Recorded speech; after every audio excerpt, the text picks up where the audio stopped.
Face masks with extremely high levels of a carcinogen called titanium dioxide. Children's math and reading scores dropped to record lows during the pandemic, and FDA's recent approval of the new bivalent COVID boosters. There's a lot we need to talk about. So if you want a quick summary of this video, here it is. A new paper published in the journal Nature Scientific Reports exposed high levels of a carcinogen, titanium dioxide, in most face masks people wear. Now, if you remember from my previous video, there's a huge health lawsuit against Skittles right now because of higher levels of the same carcinogen called titanium dioxide in their product. Moving on, math and recording scores plunged 7 and 5 points during the pandemic. Irrefutable data has finally surfaced showing just how damaged kids were from the pandemic response. Not the pandemic, but public health officials and politicians are trying to deflect that blame, so don't be fooled. Finally, FDA approved Moderna and Pfizer's new bivalent omicron-specific BA.4/5 boosters without human data. Anyways, that's just the summary, but the details matter, so stick around.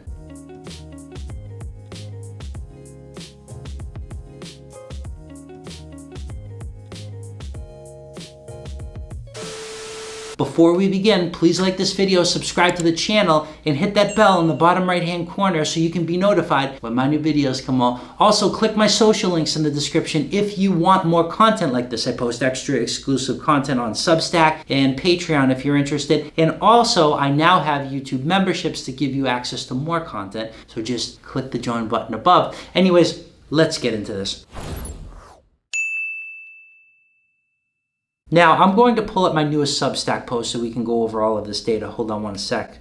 Okay, I'm going to scroll down and highlight this right here, this paragraph. Okay, as you can see, what we're mainly dealing with here are 6 different types of masks. That being non-woven polyester, polyamide, cotton, melted non-woven fabric, and bifiber component fabric masks, of which 4, listed right here, had concerning levels of the carcinogen titanium dioxide. The heightened levels were found by using STEM EDX analysis or scanning transmission electron microscopy. This technique gives a better mapped view of the image, especially when it's multidimensional, kind of like these fibers in the masks. As a matter of fact, as you can see right here, overall, the surface levels of titanium dioxide were thousands of times higher than the acceptable exposure limit. As you can see right here, surface levels of up to 4,393 micrograms, that symbol is for micrograms, were observed. And just so it's clear, the acceptable exposure level of titanium dioxide is 3.6.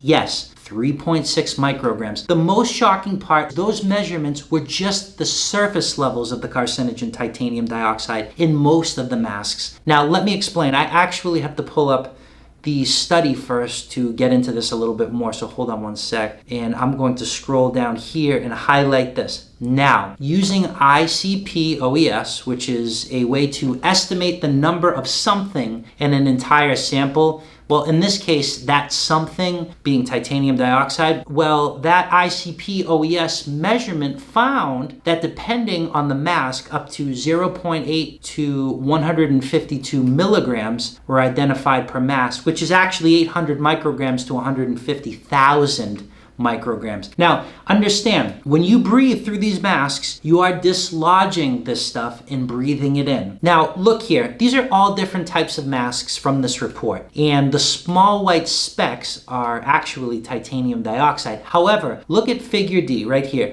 These cotton masks, researchers found no titanium dioxide in them. That said, no one wears cotton masks anymore because the CDC said they were ineffective. So go figure. The point is, friends, family, the worker at the grocery store, it doesn't matter. They're likely wearing one of these toxic masks, and likely not a cotton one. Next, we're going to talk about the new data that surfaced showing just how bad children were harmed from pandemic lockdowns, Zoom schooling, isolation, and masking.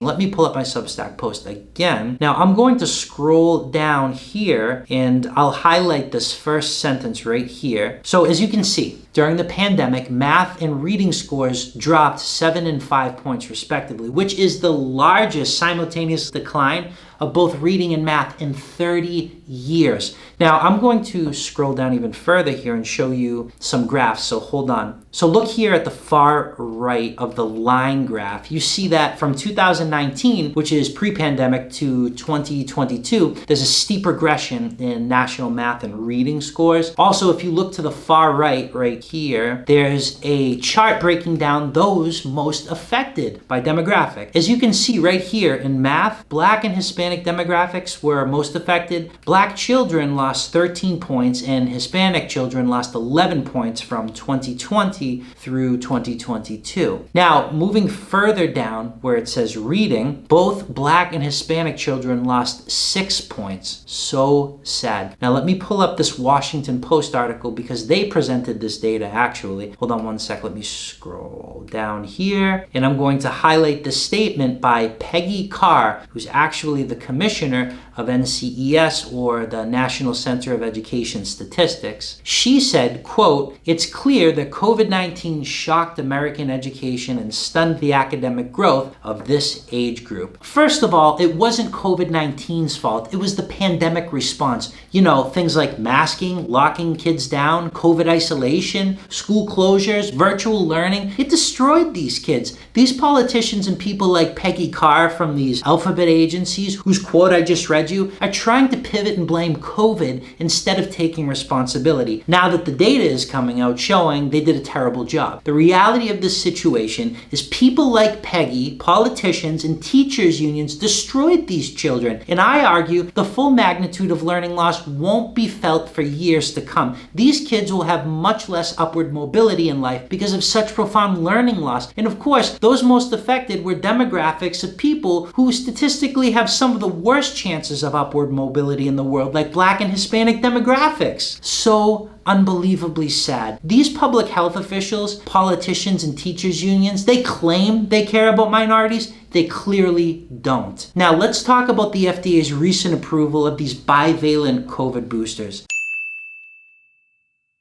This is just going to be a straight shot. Now, as if trust in public health, education, and medicine wasn't already eroding from the poor pandemic response, the FDA went on and approved Moderna and Pfizer's omicron-specific boosters. The kicker, there's no human data to support that decision. I literally am not kidding you. Immunogenicity data was actually drawn from 8 humanized lab mice. Yes, 8 mice.